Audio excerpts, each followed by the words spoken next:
आज हम पढ़ेंगे पोटेशियम परमैंगनेट का निर्माण। देखो कैसे होता है। पहले पोटेशियम परमैंगनेट में पहले पोटेशियम परमैंगनेट आयन और मैग्नेट आयन की स्ट्रक्चर देखेंगे। ये मेरा परमैंगनेट आयन होता है, परमैंगनेट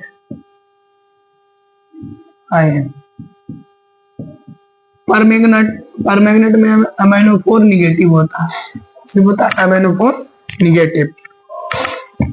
और मैग्नेट आयन में मैग्नेट आयन में क्या होता है MnO4 डुअल। इसकी स्ट्रक्चर देखेंगे हम। पहले क्या देखेंगे? स्ट्रक्चर। ये जैसे मेरा Mn है, इसमें ये O ऐसे जुड़े होंगे हैं।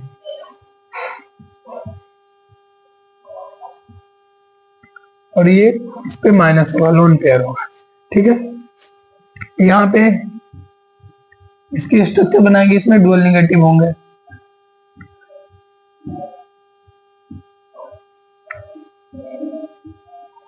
ठीक है, ये परमैंगनेट आयन हो गया और ये मैग्नेट आयन। अब हम पढ़ेंगे KMnO4 का निर्माण।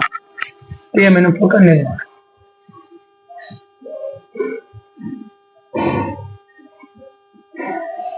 KMnO4 का निर्माण। इसका निर्माण कैसे है? देखो, इसके निर्माण के लिए हम पायरोलुसाइड से करते हैं इसका निर्माण। पायरोलुसाइड से,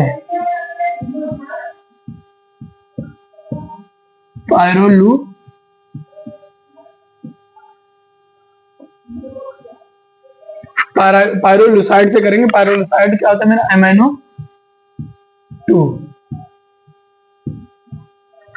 पायरोलुसाइड से इसका हम निर्माण करेंगे। इसका निर्माण जो होगा वो 2 स्टेपों में होगा। सबसे पहले हम क्या करेंगे, जो MnO2 है इसकी क्रिया KOH या K2CO3 से करेंगे। K2CO3 से करेंगे और प्लस में O2 होगी या मेरी KNO3 होगा। KNO3 होगा। ठीक है, KNO3 इसकी जब हम क्रिया कराएंगे तो मुझे क्या मिलेगा? K2MnO4 मिलेगा। K2MnO4 मिलेगा। यहाँ पे देखो, इसकी +2 होती है अक्सीकरण संख्या, यहाँ पे इसकी -2, प्लस चार्ज इस पे +2 -2, तो ये क्या बनाएगा? पोटेशियम परमैंगनेट बनाएगा। ये क्या बनाएगा मेरा? ये मेरा है पोटेशियम परमैंगनेट। अब देखो स्टेप 2 में पोटेशियम परमैंगनेट को K2MnO4 की क्रिया जब H+ से कराएंगे तो क्या होगा? KMnO4 बनेगा और प्लस KMnO4 मिलेगा और मेरा क्या बनेगा? MnO2। अब देखो यहाँ पर इसकी ऑक्सीकरण संख्या निकालते हैं। जैसे देखो, इसकी होगी +2, इसकी x मान ली, इसकी -8 इक्वल टू में 0, तो x बराबर यहाँ पे आएगी +6। तो यहाँ पे इसकी कितनी? +6। यहाँ पे निकालो x, k की होती 1, इसकी x, ये -8 होगी इक्वल टू 0, तो x बराबर क्या आ गई? +7। यहाँ पे +7। यहाँ पे कि इसकी निकालोगे MnO की, तो यहाँ पे हो जाएगी x -4 इक्वल टू 0, तो x इक्वल टू कितनी होगी? 4। देखो यहाँ पे इसमें क्या हो रहा है? यहाँ पे ऑक्सीकरण संख्या बढ़ रही है और यहाँ पे ऑक्सीकरण संख्या घट रही है। ये क्या हो रहा है? ऑक्सीकरण। और ये क्या हो रहा है? अपचयन। अपचयन में क्या होता है? ऑक्सीकरण संख्या घटती है और ऑक्सीकरण में अब ऑक्सीकरण संख्या बढ़ती है। ठीक है, यहाँ पे +6 से +7 हो रही है और +6 से +4 हो रही है। तो यहाँ पे देखो घट रही है। तो इस कंडीशन में होती, यानी इस सब क्रियाओं को विषमानुपातन अब क्रिया कहते हैं। ठीक है, यहाँ से KMnO4 का निर्माण होता है 2 स्टेपों में। सबसे KMnO2 से क्या बनेगा? पहले पोटेशियम परमैंगनेट बनेगा KMnO4, K2MnO4, और फिर K2MnO4 की क्रिया H+ आयन से कराएंगे तो मेरा क्या बनेगा? पोटेशियम परमैंगनेट बनेगा। ठीक है, और MnO2 प्राप्त होगा। ये मेरा KMnO का निर्माण हो गया। अगर दूसरी विधि से इसका निर्माण करें, किसी दूसरी विधि से, यानी हम जैसे कहते हैं विद्युत ऑक्सीकरण द्वारा इसका करते हैं, यानी विद्युत का KMnO2 पे विद्युत प्रवाहित करके।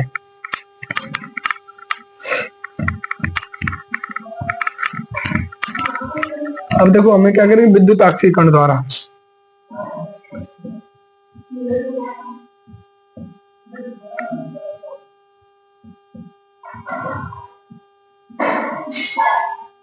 विद्युत आक्सीकरण क्या करें, विद्युत आक्सीकरण के लिए हम क्या करेंगे, यहाँ पे K2MnO4 पर K2MnO4 का अगर हम विद्युत प्रवाहित करें, इस पे क्या करें, विद्युत,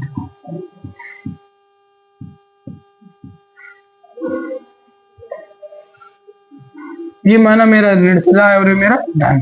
अब देखो जब हम इस पे विद्युत प्रवाहित करेंगे तो ये दो टुकड़ों में बंटेगा, एक प्लस में और एक माइनस में। अब देखो MnO4 निगेटिव होगा, MnO4 डबल निगेटिव जो है वो किसमें परिवर्तित हो जाएगा। अब देखो यहाँ पे MnO4 डुअल नेगेटिव, ये इलेक्ट्रॉन का त्याग करके, एक इलेक्ट्रॉन का त्याग करके किसमें परिवर्तित हो जाएगा, MnO4 निगेटिव प्लस एक इलेक्ट्रॉन। ठीक है, क्या होगा, प्लस एक इलेक्ट्रॉन। अब देखो ये जो ऋण सिरा होगा वो किस पे जाएगा, धन सिरे पे, यानी एनोड पे जाएगा। किस पे जाएगा, एनोड पे जाएगा। ये किस पे जाएगा, एनोड पे।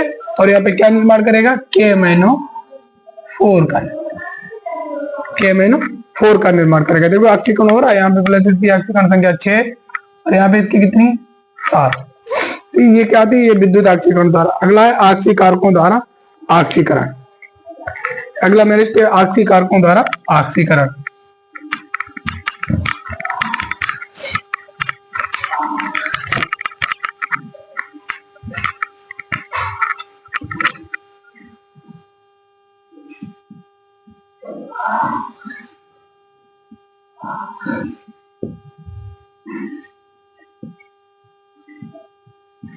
आक्सीकारकों द्वारा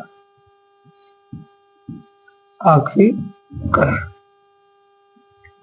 तो इसमें क्या होता है, इसमें हम क्या करेंगे, K2MnO4 को किसी भी आक्सीकारक की उपस्थिति में रिएक्ट कराएंगे, या Cl2 की उपस्थिति में, या कराएंगे हम O3 की उपस्थिति में कोई भी आक्सीकारक की, तो क्या बनेगा, KMnO4 प्राप्त होगा। ठीक है, ये किसी आक्सीकारक की उपस्थिति में KMnO4 का निर्माण है। हमने KMnO4 का निर्माण 3 तरीके से पढ़ लिया। ठीक है, एक तो मेरा था पायरोलुसाइड से, दूसरा विद्युत आक्सीकरण द्वारा विद्युत प्रवाहित करके K2MnO4 पे, तीसरा आक्सीकारकों द्वारा, यानी आक्सीकारकों का आक्सीकरण कराकर। ठीक है, इसके गुण है, इसके गुण धर्म के बारे में हम पढ़ते हैं, अभी फिजिकल गुण इसके पढ़ते हैं हम।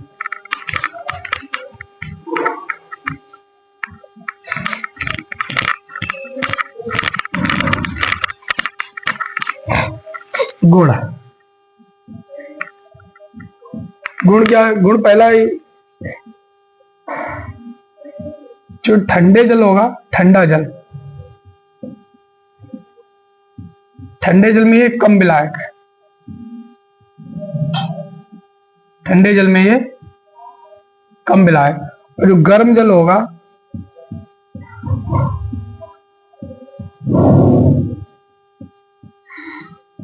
गर्म जल में ये अधिक विलायक होगा। गर्म जल में ये अधिक विलायक होगा। ठीक है, और रंग के बारे में इसकी बात करते हैं। रंग के बारे में करते हैं तो तन विलयन में गुलाबी रंग देता है। याद कर लीजिएगा, तन विलयन में गुलाबी रंग, और जामुनी विलयन में, सॉरी शांत विलयन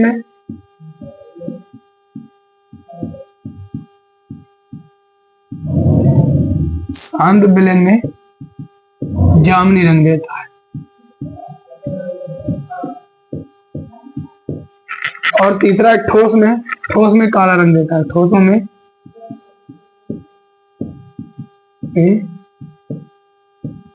काला रंग देता है।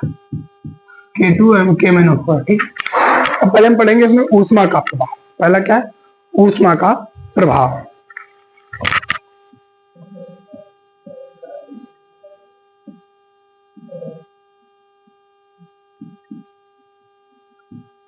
ऊष्मा का प्रभाव पढ़ेंगे। देखो ऊष्मा का प्रभाव क्या होता है। ऊष्मा, अगर हम KMnO4 पर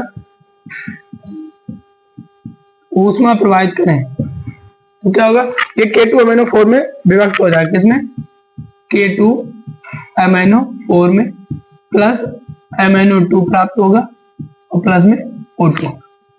ठीक, अगर हम इसे पर मैग्नेट से, ये मेरा क्या है, KMnO4 है पर मैग्नेट, पर मैग्नेट किस में बदल जाएगा, यहाँ पे देखिए मैग्नेट में बदल, किस में बदल रहा, मैग्नेट में बदल रहा है। ठीक है, और दूसरा गुण है इसका आक्सीकारक गुण। क्या है, आक्सीकारक गुण।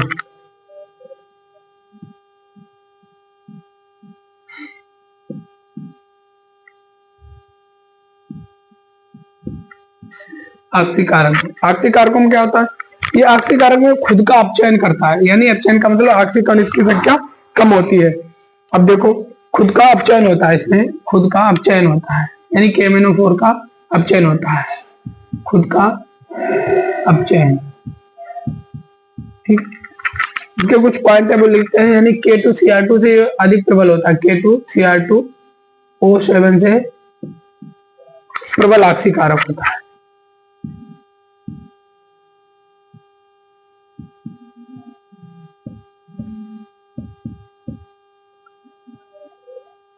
प्रबल आक्सीकारक होता है। ठीक है, दूसरा इसका जो मेन पॉइंट है, ये क्षारीय, अम्लीय, क्षारीय, उदासीन तीनों माध्यमों में आक्सीकारक की तरह कार्य करता है। यह अम्लीय, क्षारीय तथा उदासीन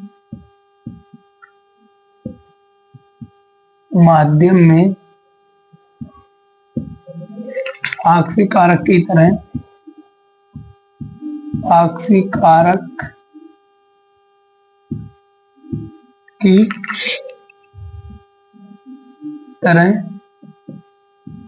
कार्य करता है। ठीक है, अब इसकी हम अम्लीय माध्यम में रिएक्शन लिखेंगे। अम्लीय माध्यम में ये कैसे आक्सीकारक की तरह कार्य करता है। देखो, आक्सीकारक की तरह, यानी इसकी आक्सीकरण संख्या का क्या होगा, कम होगी।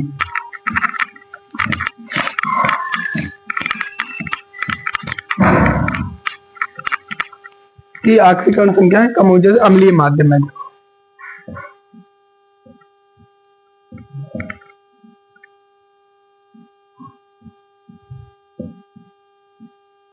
अम्लीय माध्यम में जब देखेंगे, देखो अगर हम यहाँ पे KMnO4 को, मेरा KMnO4 को H2SO4 से रिएक्ट कराएं, और हम KMnO4 को H2SO4 से रिएक्ट कराएं तो M1SO4 प्राप्त होगा, 4 का होल ट्वाइस। ठीक है, और प्लस K2SO4 प्लस H2O।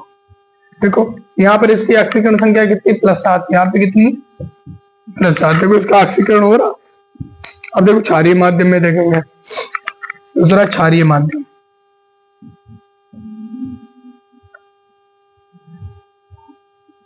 तो एक बात ध्यान रखना, अम्लीय माध्यम में सिर्फ ये H2SO4 के साथ ही रिएक्ट करके ही इसके गुण को बताया, चाहे MnO4 के लिए पढ़े चाहे K2Cr2O7 के लिए पढ़े, ये सिर्फ H2SO4 से रिएक्ट करेगा। क्योंकि इसके लिए पढ़ते हैं KMnO4 प्लस KOH से, इसकी रिएक्ट कराएंगे हम, KOH से कराएंगे तो K2MnO4 बनेगा, K2MnO4 बनाएगा, प्लस H2O प्लस नवजात ऑक्सीजन, H2O प्लस नवजात ऑक्सीजन, यही क्या होगी मेरी, यही ऑक्सीकरण में मुझे मेरा सहयोग करेगी। ठीक है, तो यहाँ पे देखो इसकी ऑक्सीकरण संख्या +7 है और यहाँ पे कितनी होगी, +6, तो इसका ऑक्सीकरण हो रहा। अब देखो ऐसे हम पढ़ेंगे उदासीन माध्यम के लिए।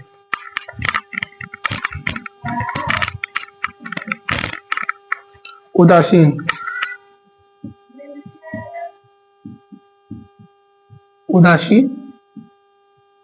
माध्यम, तो उदासीन माध्यम में हम क्या करते हैं, KMnO4 की क्रिया जल से कराएंगे हम। KMnO4 की क्रिया अगर हम जल से कराते हैं, जल से कराएंगे तो MnO2 मिलेगा प्लस KOH मिलेगा, MnO 2 मिलेगा प्लस KOH मिलेगा और इसमें भी प्लस हमें नवजात ऑक्सीजन मिलेगी जो मेरे ऑक्सीकरण में सहयोग करेगी। ठीक है, नवजात ऑक्सीजन। ठीक है, ये इसके गुण थे जो समाप्त हो गए आज। अब ये मेरा डी ब्लॉक तो खत्म हो गया। अब हम अब ब्लॉक के बारे में कल पढ़ेंगे। ठीक है, ये मेरे क्या थे डी ब्लॉक जो कि मेरा आज खत्म हो गया। अब इसके बारे में हम आगे पढ़ेंगे, एफ ब्लॉक के बारे में कल पढ़ेंगे।